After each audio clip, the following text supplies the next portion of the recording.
Image copyright AFP Image caption Robert Mugabe is seen as the father of the nation. Zimbabweans aged 37 or younger have known no other leader as Zimbabweans usher in a new era. Author Patina Gapa considers the long shadow ex-president Robert Mugabe has cast over her life. Through the crackling static of the transmission came frenetic drumbeats. Then an announcer's voice, speaking emphatically, with dramatic pauses before every word. This is the voice of Zimbabwe. Then that all the township children came to know so well, the closest we would get to Warkun Nzira Jamaso Hijikuzva Badnadzo. Tararai Midimoyos Nzira Jakanaka. I remember vividly the last 2 years of Rhodesia's war. As children repeating that in the school playground, we did not know that it was an adaptation of Mao Zedong's 3 rules of discipline and 8 points for attention. Be honest in buying and selling, return everything you borrow, pay compensation for everything you damage, do not hit or swear at others, do not damage crops, do not harass women and do not mistreat prisoners. These principles, translated into the Shona language and set in, were the code of conduct for the struggle for independent rule in Rhodesia. His voice was rich and beautifully was 8 when the war ended. It was far from our family in the township of Glen Norah in Salisbury, but the war came to us every night as my father Tararavi Murari fiddled with our radio receiver to catch the shortwave transmission from Radio Mozambique. I was with my mother Simbiso when the news reached us that guerrilla leader Josiah Tongo Gara had died. Her grieving shock was so penetrating that in my confusion, I thought we had lost a relative. Image caption At school the Independence War was cast as a heroic struggle. It was through this transmission that Robert Mugabe came into my life, and entered my imagination as the embodiment of the struggle. His voice was rich and beautiful. I would later come to understand that what made his voice so unusual was that it was essentially manufactured, carrying almost no trace of his education or ethnic background. I did not understand everything he said, but I remember that he called us always the people, not of Rhodesia, but Zimbabwe. This reminder, that this was a battle for a new country, and a new way to be in the world, was emphasized by the words that concluded each broadcast, People of Zimbabwe, victory is certain. Hero airship victory finally came after a ceasefire that ended the war and negotiations in London to chart the path for the new country. After the elections in March 1980, I sat with my parents and younger siblings as Mugabe addressed us again, this time on television as Prime Minister of our new country. Media playback is unsupported on your device. Media caption Mugabe from war hero to resignation. There was that voice again, but with an image to go with it, not of a fearsome gorilla, which is how I heard the word gorilla, but of a man in large glasses who wore a safari suit like my father's. I found him reassuringly normal. Surely, he said, this is the time to beat our swords into plowshares. We should become Zimbabweans, with a single loyalty, to our nation, and to a common interest. That year, we moved house. In my simplified understanding of the world then, I thought it was purely thanks to Mugabe that my parents were able to buy a new house in a former whites-only suburb that had a library with more books than I could have dreamt of. In my mind, I associated Mugabe with these riches. I learned more about Mugabe the gorilla in history lessons at secondary school. Image copyright Getty Images Image caption Seeing him on television for the first time I noticed he wore a safari suit like my father's. Our O-level class of 1988 was the first to study under the new curriculum. So we learned that the history of all society is the history of class struggle.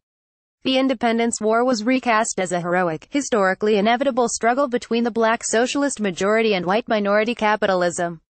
I pored over the black and white pictures of Mugabe and other independence leaders. I fell in love with African history. By the time I went to the University of Zimbabwe to study law, I was a budding Marxist-Leninist. My feelings for Mugabe were approaching hero worship. Then came a shift. Political awakening. In my first year, I attended the ceremony for that year's graduating class with a friend, Chris Giwa, who was head of the student council. As we walked to the university's Great Hall, another student, Eric Mvidudu, approached President Mugabe with a petition. Mugabe's security men stopped him and roughed him up, tearing his shirt and bruising him. Mugabe walked on. In the Great Hall, he tapped the heads of students as they knelt before him. Then came Arthur Mutambara, the leader of the previous year's council, who had led demonstrations against government corruption. As he approached the president, a great cheer went up. Mugabe rose from his seat and pumped Mutambara's hand. The Great Hall roared. Afterwards, in Chris' room in New Hall, I sat with Mutambara, who years later became an opposition politician, the now recovered Mvidudu and other friends, and listened to them talk. It was the start of my political awakening. By the end of the academic year, I had studied constitutional law, and learned, through case law on illegal detentions, that all the time I had been gulping down books as a child in the library, a state of emergency had been in place in Matabeleland, and that region had been the theater of mass killings by the Army's 5th Brigade.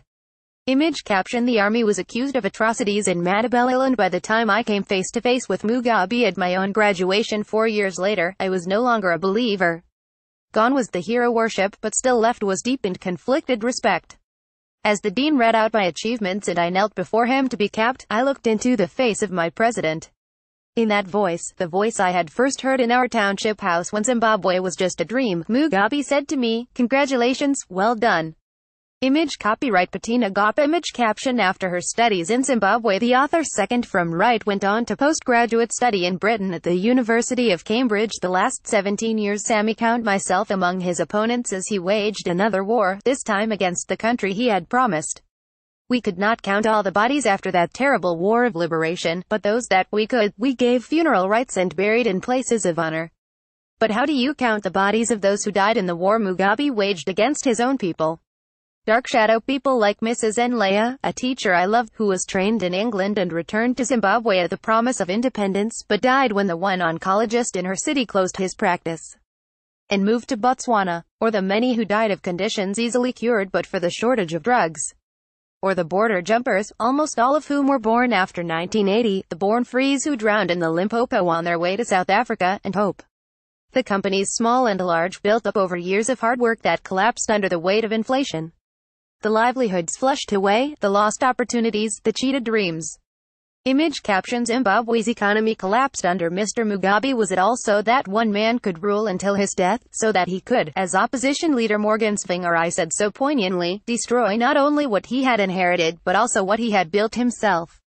37 years after he promised that we would all build a great Zimbabwe but did everything he could to destroy it, Mugabe has left the stage.